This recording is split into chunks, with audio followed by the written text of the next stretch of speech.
Hi, I'm James Levesque, and this is the Life After Losses blog, number 149, An Enduring Legacy. Now, if you watched the video entry for last week, you heard me mention that I was filming the entry from Palm Springs, California. And as one of the founding board members of the Del Shores Foundation, which is a nonprofit whose mission it is to find and support the next great storyteller of the LGBTQ plus community living in the South, I attended an event to celebrate Leslie Jordan. The comedian, actor, storyteller, and Instagram sensation was one of our honorary co-chairs of the foundation, and he couldn't devote a lot of time to us, but he always did what he could between starring roles in American Horror Story and Call Me Kat. And now he holds the title of honorary co-chair emeritus. I am sitting in front of one of my prized possessions, which is a costume that was worn by Leslie in a movie that I co-produced called A Very Sordid Wedding. And I thought I would share that with you. So as you may recall, Leslie died last year on October 24th on his way to set. And as I wrote last year, and I'll put a link in the description, many of my friends were part of his extended family.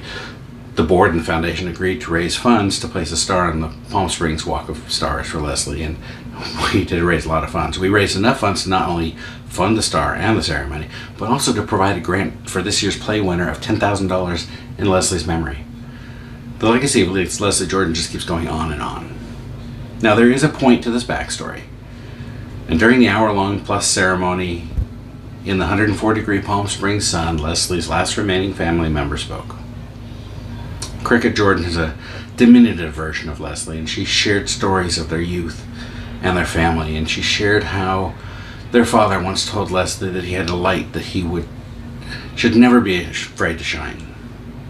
And his light never really dimmed, and if anything, it even grew brighter during the pandemic.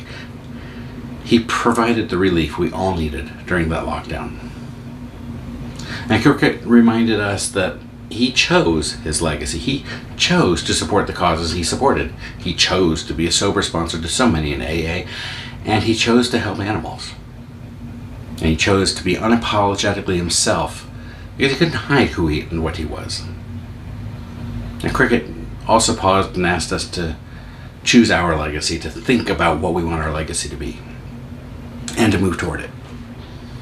And I was able to spend a private moment with her to express my condolences and to bond over the fact that we both lost siblings last year.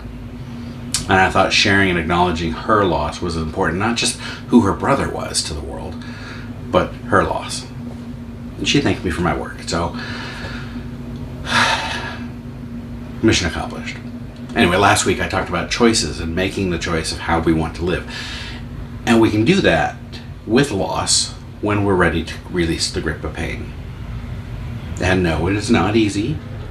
There are always going to be reminders and triggers, and I've spent the last 3 or so years sharing thoughts on how to manage them so we can all choose to live how we want. To live the life that supports the legacy we want to live. Now, I don't know about you, but I'd rather define my own legacy than have someone else do it for me, whether my legacy is at the scale of Leslie Jordan or simply that with my friends and family. So here's what I'm doing in no particular order. I am living with intent and purpose. Everything I do is with intent and living in the present. Number 2, I'm living with integrity. I am by nature a genuine person. I try to be nice to everyone and give them the benefit of the doubt, and I try to seek common ground in this world of constant polarization. Number 3, I'm finding joy and gratitude in the in-between places. And it looks a lot like searching for things to be grateful for on some days. I don't like cold weather, but I love the trees in New England in the fall, and I have plenty of sweaters. Number 4, being of service to others. I volunteer time and money to many causes I believe in, including the Del Shores Foundation. Number 5, I surround myself with positive thinking, like-minded people. These are the types of people I'm drawn to that make me want to be a better person. And number 6, I am not afraid to become who I want to be. My past may have built me, but I am not who I was. I am not afraid to leave my past and who I was. So have you given any thought to what you want your legacy to be? Until next time.